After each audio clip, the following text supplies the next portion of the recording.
اس میں تاریخ میں ملتا ہے کہ رسول اللہ صلی اللہ علیہ وسلم کی وفات کے بعد یہ لوگ تو بنو ثقیفہ چلے گئے اور اس کے بعد وہ خلیفہ کا انتخاب ہونا شروع. خیر یہ ایک رضا. میں اس طرف آنا چاہتا ہوں کہ عموماً امپریشن یہ ہوتا ہے کہ رسالت کے بعد خلافت جاری رہے گی. جی رائٹ. اور جیسا کہ عام لوگوں کو بتایا گیا ہے کہ اس کے بعد امام مہدی آئیں گے جو کہ امام ہوں گے, امامت ہوگی, لیکن اس کے ساتھ خلافت منطبق نہیں ہوتی. اکثر یہ سمجھا جاتا ہے مگر یہ ان کی زندگی میں جو ہمیں درست ہے کہ ان کی زندگی میں وہ اپنا سارا کام ختم کر جائیں گے, مکمل کر کے اسلام کو مکمل کر کے وہ دنیا سے تشریف. اچھا, یہ اس کو آپ ویسے دیکھیں سرسی نظر سے کہ آپ کی فطرت کے مطابق ہے یہ خیال, یا مذہب کی ہسٹری جو آپ نے پڑھی ہے اس میں فٹ ان ہوتا ہے یہ واقعہ کہ کوئی شخص آ کے اپنی زندگی میں اتنا عظیم الشان کام سارا مکمل کر کے رخصت ہو جائے اور پھر کوئی نظام سنبھالنے والا بھی نہ رہے اس کے بعد. دنیا کی آبادی پتہ ہے آپ کو کتنی ہے؟ لیکن اس میں تو ڈے آف ججمنٹ کا تصور ہے. نہیں, میں اسی کی طرف آتا ہوں. آپ پہلے یہ سوچیں کہ اس وقت کتنی آبادی ہے دنیا کی اور مسلمانوں کی اس میں کیا نسبت ہے, اور مسلمانوں کی جو اپنی کوالٹی ہے اس وقت وہ تیار ہیں اس بات کے لیے کہ خدا تعالیٰ کی طرف سے کوئی امام آئے تو سارے فوراً تسلیم کر لیں اس کو. جبکہ شیعہ سنی اختلاف ہی اتنے مختلف ہیں کہ شیعہ کانسیپٹ امام کا بہت دور ہے اس کانسیپٹ سے جو سنی کانسیپٹ ہے, اور اگر امام مہدی ظاہر ہو جائیں تو شیعوں کے وہ غائب تو نہیں نہ ہوں گے. بہرحال اگر سنیوں میں امام آئیں تو امام غائب شیعہ تو بہرحال نہیں ہے وہ, تو will they immediately accept him? All the Muslim world would accept him, or suddenly a transformation would take place in their character, the quality of their thinking, their honesty and everything would suddenly be reformed to the best excellent qualities. Can it happen? Has it happened ever before? آپ یہ دیکھیں کہ آن حضرت صلی اللہ علیہ وآلہ وسلم سے زیادہ قوت قدسیہ کا کوئی تصور نہیں پایا جاتا, ناممکن ہے. اور رسول اکرم صلی اللہ علیہ وآلہ وسلم کی قوت قدسیہ سے زیادہ اگر امام مہدی کو حاصل ہوئی تو یہ میرے نزدیک تو ایک شیطانی تصور ہے, اس کی کوئی بھی حقیقت نہیں. قوت قدسیہ کا قرآن کریم میں جو ذکر رسول اللہ صلی اللہ علیہ وسلم کی ذات کے ساتھ آتا ہے ایسا کسی اور نبی کے متعلق نہیں آیا. اور آپ کی قوت قدسیہ نے کیا کام دکھایا تھا اس کو آپ پیش نظر رکھ لیں, اور ہر وہ تصور جو اس کام سے زیادہ کا تصور پیش کرتا ہے اس کو باطل سمجھنا چاہیے, جھوٹی بات ہے. مدینے میں 23 یعنی مکے اور مدینے کی دونوں کی نبوت کی زندگی 23 سالہ ہے, اور 23 سال کے آخر پر جو قرآن کریم میں جو آیات نازل ہو رہی ہیں اس میں منافقین کا ذکر ہے, اس میں بد کرداروں کا ذکر ہے, اس میں ذکر ہے کہ مرجفون جھوٹی خبریں اڑانے والے بھی ہیں اور یہ سب کچھ ہیں. تو ایک عرب کی چند سال میں اصلاح نہیں تھی, ہو سکتی تھی. اور آپ نے جس بات کا ذکر کیا خون خرابے کا, وہ خود بتا رہا ہے کہ بنو ثقیفہ ہوں یا کچھ اور لوگ ہوں, اسلام محض ان کے سکن ڈیپ ان کے اندر گیا ہے, اور جب رسول اللہ صلی اللہ علیہ وسلم کا وصال ہوا بغاوت شروع ہو گئی. تو how could you conceive of any imam, whatever name he has, to transform the entire world of billions in a matter of 40 years?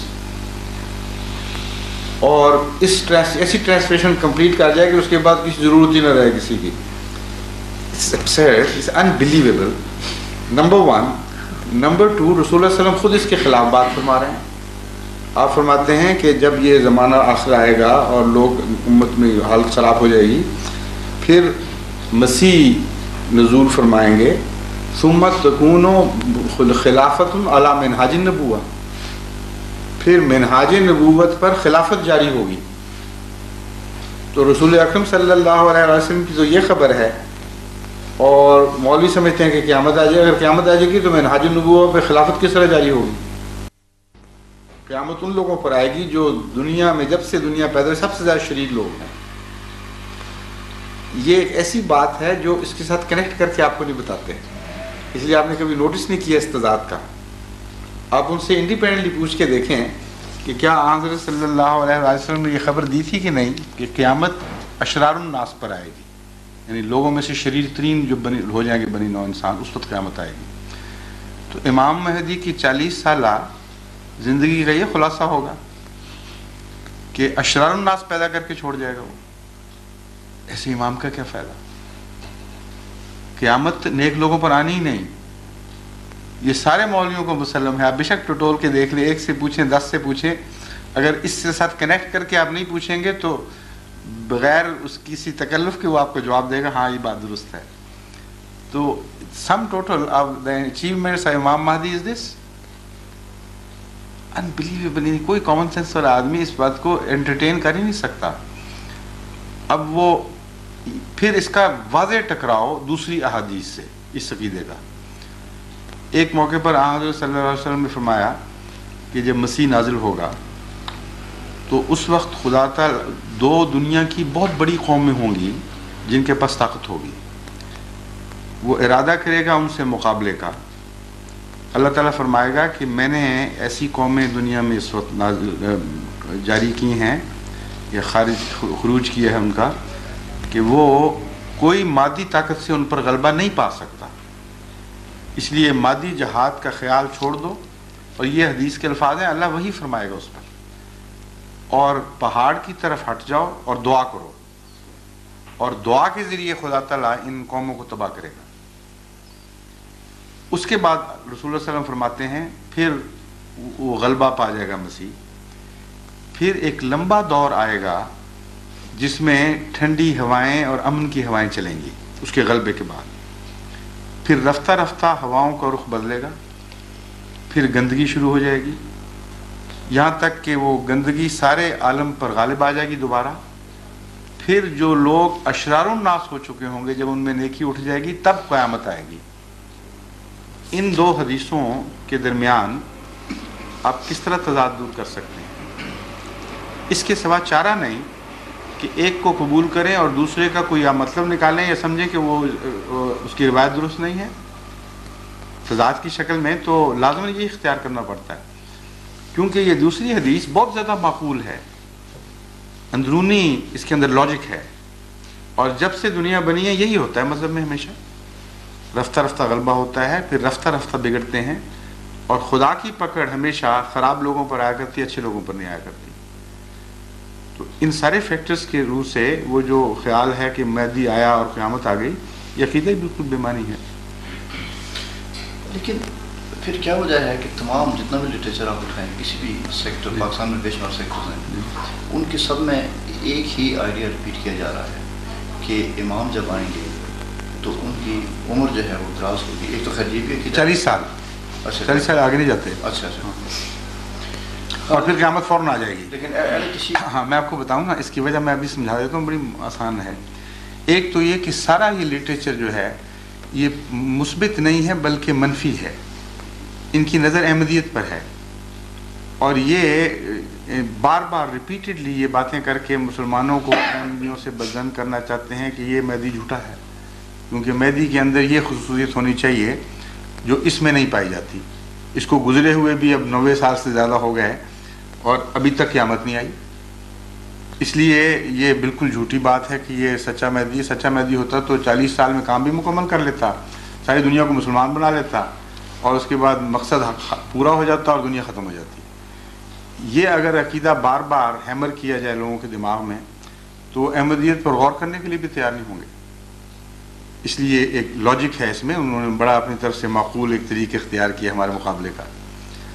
دوسری بات جو دیکھنے والی یہ ہے کہ امام مہدی کا اگر یہی تصور ہے کہ وہ چند سال آ کر وہ لوگوں کو تبدیل کر کے اس کے بعد ختم ہو جائے گا، تو امام مہدی کے جو دوسرے ساتھ کنکومیٹنٹ تصورات ہیں ان کو بھی تو ان کو پیش کرنا چاہیے. مثلا امام مہدی کا متعلق یہ ہے کہ وقت کے علماء اس کی مخالفت کریں گے، اور اس وقت ظاہر ہوگا جب کہ علماء کے متعلق رسول اللہ صلی اللہ علیہ وسلم کا فیصلہ ہے کہ شر من تحت عظیم السماء، آسمان کے نیچے اس زمانے کے مسلمانوں کے علماء بدترین مخلوق ہوں گے. یہ میرے الفاظ نہیں، رسول اللہ صلی اللہ علیہ وسلم کے الفاظ ہیں. ان کو کیوں چھپاتے ہیں یہ علماء؟ ان کو چاہیے اگر تقویٰ ہے تو آن حضرت صلی اللہ علیہ وسلم کی ساری باتیں پھر بیان کریں، جو ان کو سوٹ کرتی ہیں وہ بیان کر دیں، جو نہیں کرتی اس پر ہاتھ رکھ دیں، یہ جائز نہیں ہے۔ تو مہدی کا پورا تصور پیش کریں گے آپ کے سامنے تو ہر معقول آدمی پھر اپنے نتیجے خود نکالے گا اس سے۔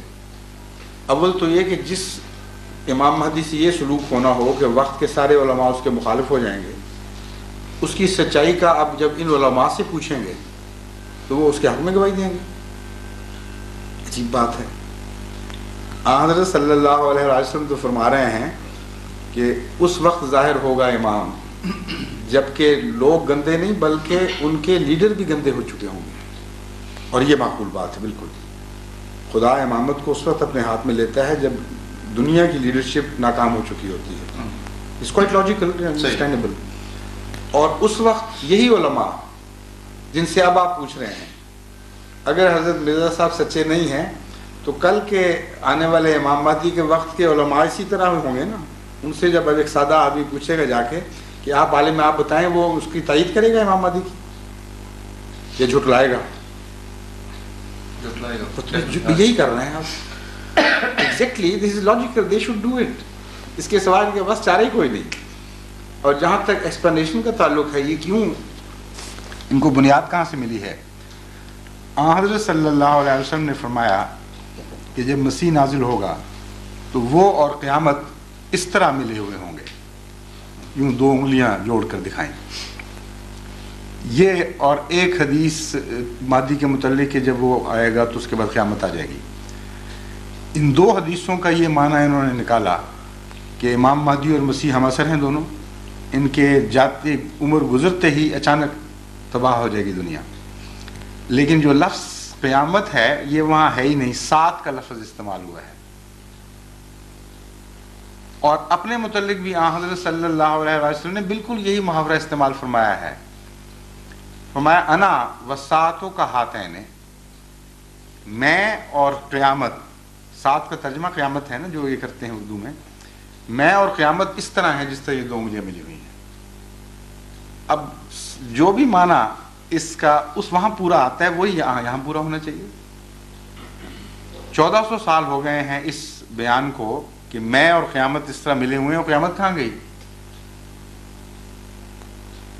پھر قیامت کا کیا میں وہی بتانے لگا ہوں۔ قیامت کا تصور ہے روحانی انقلاب۔ حضرت انبیاء دنیا کی بادشاہتوں کے لیے نہیں آیا کرتے، انبیاء تو روحانی انقلاب کے لیے آتے ہیں۔ چنانچہ رسول اکرم صلی اللہ علیہ وسلم کا یہ ارشاد کہ میں اور قیامت ملے ہوئے ہیں، اس کا قرآن کریم میں ذکر ہے۔ فرمایا اقتربت الساعۃ وانشق القمر، کہ دیکھو چاند دو ٹکڑے ہو گیا ہے۔ یہ اس بات کا ثبوت ہے کہ قیامت قریب آ گئی ہے بالکل۔ اب وہ کیسی قریب آئی ہے؟ اگر ملا کے تصور والی قیامت لی جائے تو 1400 سال سے اوپر ہو گیا، ابھی تک آئی نہیں، اچھی قریب آئی ہے وہ۔ اور اگر قریب ایسی ہوتی ہے تو امام مہدی کے بعد پھر قریب کے معنی کو بدلاتے ہیں آپ؟ اس کا قریب بھی پھر 1400 سال تو چلنا چاہیے کم از کم۔ اس لیے سات کا مطلب کچھ اور ہے۔ سات اگر روحانی دنیا میں دیکھا جائے تو مردے جی اٹھنا روحانی معنوں میں استعمال ہوتا ہے، اور کسی قوم کی موت کا اعلان روحانی معنوں میں استعمال ہوتا ہے۔ قیامت کے دو پہلو ہیں، ایک موت کا اعلان کرتی ہے اور دوسری طرف نئی زندگی کا اعلان بھی کر رہی ہوتی ہے۔ ایک طرف صف لپیٹی جا رہی ہے، دوسری طرف نئی زندگی عطا ہو رہی ہے۔ تو قرآن کریم نے حضرت صلی اللہ علیہ وآلہ وسلم کے متعلق ان دونوں قیامتوں کا ذکر فرمایا، قیامت کے دونوں پہلوؤں کا۔ ایک طرف فرمایا کہ ظہر الفساد فی البر والبحر، تمام دنیا فساد کا شکار ہو گئی، کچھ بھی نہیں باقی رہا، کوئی چیز بھی صالح باقی نہیں رہی، روحانی موت ہے کمپلیٹ۔ دوسری طرف فرمایا یدعوکم لما یحییکم، محمد مصطفیٰ صلی اللہ علیہ وسلم تمہیں بلا رہے ہیں تاکہ تمہیں دوبارہ زندہ کر دیں۔ قیامت کی مکمل تصویر یہی ہے، ایک طرف ایک عام موت کا اعلان، دوسری طرف ایک زندگی کا پیغام، نئی زندگی کا۔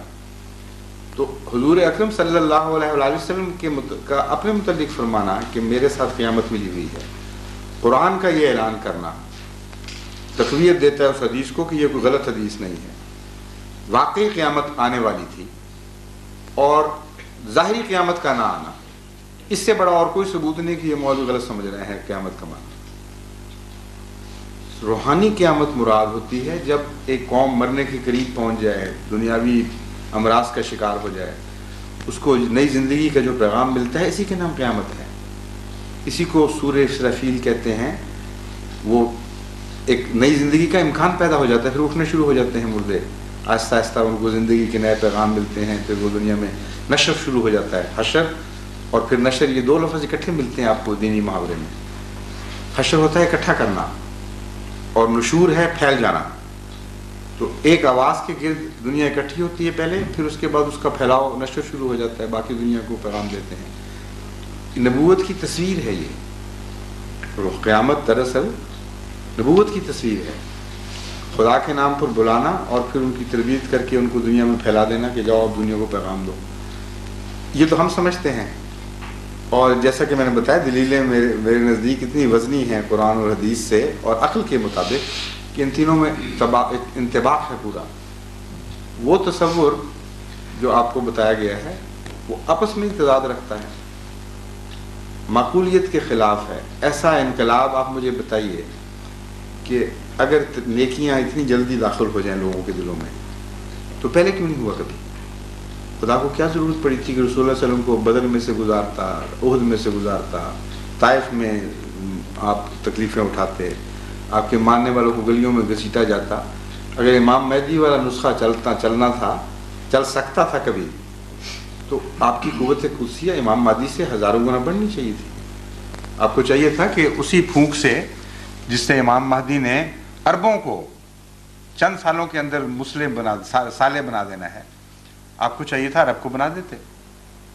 اس لیے اتنا واضح تضاد ہو رسول اللہ صلی اللہ علیہ وسلم کی شخصیت میں اور امام مہدی کے تصور میں، یہ تو قابل قبول نہیں ہے۔ ایک ہی نسخہ ہے صرف اصلاح کا، اگر یہ آپ نہیں سمجھیں گے تو ایک افہیم میں پڑے رہیں گے، کبھی بھی اصلاح نہیں ہوگی مسلمانوں کی۔ وہ ہے سچائی کی خاطر قربانی دینا۔ جب تک قومیں اس نسخے کو استعمال نہیں کرتی، کبھی زندہ نہیں ہو سکتی۔ سیاست میں بھی ہم نے یہ استعمال نہیں کیا۔ وہاں کانگریس نے قربانیاں دی تھی لمبا عرصہ، ان کو حکومت کرنا آ گئی۔ ہمیں بنا بنایا چاندی کی پلیٹ پہ پاکستان مل گیا، ہم نے اس کو کھانا شروع، چاندی بیچ کے کھانا شروع کر دی۔ یعنی اتنی معمولی بات ہے جو ایک 2 اور 2 4 کی طرح واضح۔ اس نسخے کو قرآن کریم نے آدم سے لے کر رسول اللہ صلی اللہ علیہ وسلم تک استعمال کیا ہوا ہے کہ قربانی کے رستے پہ ڈالتا ہے، ماریں کھلوا کر، گھر جلوا کر اور خون اپنا گلیوں میں بہا کر پھر نیکی ملتی ہے، قیمتیں نہیں پڑتی اس کی، ورنہ قومیں بدل سکتی ہیں، ایک شہر نہیں بدل سکتا۔ پاکستان کا کسی ایک فیصلہ آباد کو آپ لے لیجئے، سارے پاکستان کے علماء کو کہہ دیں کہ مل کے اس کے اندر نیکی داخل کرو، ان کو پوچھے گا ہی کوئی نہیں۔ دروازے ان کے کھٹکھٹائیں گے تو وہ آگے سے مارنے کو پڑیں گے، کیا بس کرو اب، ہو گئی جو نمازیں ہونی تھی جتنی کافی ہے۔ فساد کی طرف بلائیں، پھر دیکھیں کس طرح دوڑتے ہیں، آگ لگانے کے لیے وہ تیار ہو جائیں گے فوراً۔ تو یہ فطرت ہے انسان کی، بدی کی طرف جلدی آتا ہے، نیکی کی طرف مشکل سے آتا ہے۔ یہ کوئی گر نہیں ہے، یہ فطرت کے خلاف، قانون قدرت کے خلاف، مذہب کی تاریخ کے خلاف کہ ایک آدمی آئے اور سب کو نیک بنا دے۔ ایک اس میں ایک نقطہ چھوٹا سا جو ہے اس طرف میں جی توجہ دلانا چاہتا ہوں کہ یہ کانسیپٹ جو ہے یہ امام مہدی کے نزول کا، یہ تو ابھی 100 ایئرس ہوئے، تقریباً 100 ایئرس ہوئے، جی رائٹ۔ لیکن آپ فرماتے ہیں کہ یہ احمدیت پہ ان کا اٹیک ہے جی، اور اس سے جان چھڑانے کے لیے وہ یہ کہتے ہیں کہ 40 سال اس کو ایمفیسائز کر رہے ہیں۔ لیکن میں آپ سے یہ عرض کر رہا تھا کہ یہ کانسیپٹ کہ بھئی مہدی آئے گا اور مہدی علیہ السلام آئیں گے اور اس کے بعد ان کی خلافت نہیں ہوگی، یہ تو 100 سال پہلے کی کتابوں میں نہ خلافت کے متعلق نہیں ہے کہیں بھی، خلافت کے متعلق نہیں ہے ایسا۔ جو کانسیپٹ ہے وہ حدیث میں نے بیان کیا، 1400 سال سے ایک خیال یہ چلا آ رہا ہے بعض لوگوں کا کہ یہاں ظاہری قیامت مراد ہے۔ اچھا، وہ کانسیپٹ پرانا ہے، اس کی میں نے تشریح کی ہے کہ کیوں لفظ سا استعمال ہوا، اور حضرت مسیح کے متعلق آیا کہ مسیح اور قیامت اس طرح جڑے ہوئے ہوں گے، اور قرآن کریم نے بھی حضرت مسیح کے متعلق فرمایا وَإِنَّهُ عِلْمٌ لِلسَّاعَةِ، وہ ساعت کی نشانی ہوگا۔ اصل میں مہدی سے زیادہ مسیح کے ساتھ وابستہ ہے قیامت کا تصور، اور چونکہ ہمارے نزدیک اور رسول اللہ صلی اللہ علیہ وسلم کی بعض احادیث کے مطابق مہدی اور مسیح ایک ہی چیز کے دو نام ہیں، یعنی دو الگ الگ نہیں آئیں گے بلکہ ایک ہی چیز کے دو نام ہیں، اس لیے دونوں کے ساتھ ساتھ ایک ہی بات ہے۔ حدیث میں بھی ساتھ مہدی کے متعلق ملتی ہے، مسیح کے متعلق بھی ملتی ہے۔ یہ پرانا خیال ہے، اس میں کوئی شک نہیں۔ میں صرف یہ عرض کر رہا ہوں کہ وہاں جہاں ساتھ کا لفظ استعمال فرمایا، اس کا ترجمہ کرنے کے لیے رسول اکرم صلی اللہ علیہ وسلم کے اپنے دوسرے استعمال کو دیکھنا چاہیے، اس سے بہتر کسوٹی کوئی نہیں۔ اگر آپ نے یہی فکرہ جو مسیح کے ساتھ کے متعلق فرمایا اپنے متعلق بھی فرمایا ہو، تو پھر کوئی ترجمہ ایسا جائز نہیں وہاں جو آپ کے اوپر پورا نہ آتا۔ سمجھیں کہ نہیں بات؟ آپ نے اسی طرح انگلیاں جوڑ کر مسیح کے متعلق فرمایا کہ وہ اور ساتھ اس طرح ملے ہوں گے، اور اپنے متعلق بھی فرمایا کہ انا و ساتوں کا ہاتھ ہے، میں اور ساتھ بھی اس طرح جڑے ہوئے ہیں جس طرح یہ انگلیاں جڑی ہوئی ہیں۔ جو ترجمہ وہاں جائز ہے وہ مسیح پر جائز ہے، بدلا ہوا ترجمہ جائز نہیں۔ یہ میں کہہ رہا ہوں، وہ تصور ڈیفینیٹلی پرانا ہے، حدیث سے جب بنیاد ہے تو پرانا ہی ہوگا، لیکن خلافت والا تصور بالکل پرانا، ذکر ہی نہیں کرتے لوگ، اس لیے کہ حدیث میں خود دوسری حدیثیں ایسی ہیں جو اتنا کھول کر نقشہ بیان کر رہی ہیں کہ اس کے بعد کسی سچے عالم کے لیے یہ موقف اختیار کرنے کی گنجائش ہی نہیں تھی کہ خلافت نہیں ہوگی، کیونکہ ثم تکون خلافت علی منہاج النبوہ کی حدیث اتنی واضح، اتنے کھلے لفظوں میں پیش گوئی ہے کہ اس کے بعد کوئی عالم یہ اختیار ہی نہیں کر سکتا موقف۔ میں یہی بتایا نا کہ وہ اس کو الگ ہی رکھنے دیتے ہیں، ملاتے ہی نہیں ان دو باتوں کو، کہ اگر قیامت ہوگی تو خلافت کہاں سے آ جائے گی پھر؟ اور وہ حدیث ہے کہ ثم تکون خلافت علی منہاج النبوہ، پھر اس کی تفصیل موجود ہے جیسے کہ میں نے بیان کیا ہے، لمبا عرصہ لگے گا، یہ سو لاجیکل، سو نیچرل کہ اصلاحیں ہوتی ہیں، وقت لیتی ہیں، اور جب پھر غلبہ ہو جائے پھر وہ مٹتے مٹتے بھی وقت لیتا ہے۔ اور دنیا کے آثار بھی بتا رہے ہیں، آپ اس ماڈرن دنیا میں رہ رہے ہیں، قیامت اس طرح کہاں سے آئے گی؟ ابھی وقت لگنے ہیں۔ پہلے تو قرآن کریم کی بعض پیشگوئیاں بھی پوری ہونے والی ہیں ایٹامک بم کے متعلق، وہ پھر غلبہ اسلام کے لیے بڑے لمبا وقت ابھی درکار ہے، 100 سال تو کم سے کم چاہیے مزید اسلام کو ان قوموں پر غالب کرنے کے لیے، اور then it will take a very long time. پھر بتائیے مسیح کے ساتھ تو سلو پروگریس کا کانسیپٹ ہے، ویسے ہی حضرت موسیٰ کے بعد حضرت مسیح جو آئے ہیں، کیا فرق ہے ان دونوں میں؟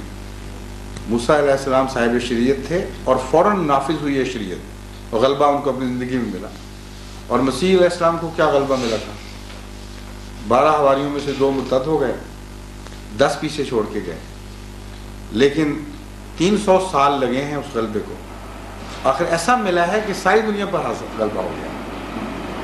تو جب رسول اللہ صلی اللہ علیہ وسلم فرماتے ہیں کہ میرے بعد بھی مسیح آئے گا، مراد یہی ہے، اصل مماثلت کی طرف توجہ دلانا چاہتے ہیں کہ سلو پروگریس جو ہے غلبے کی وہ زیادہ دیر ٹھہرا کرتی ہے اور وہ زیادہ کمپلیٹ ہوتی ہے، اور وہ غلبہ جو ہے وہ قربانی سے حاصل ہوتا ہے، لمبی قربانی سے، نسل بعد نسل۔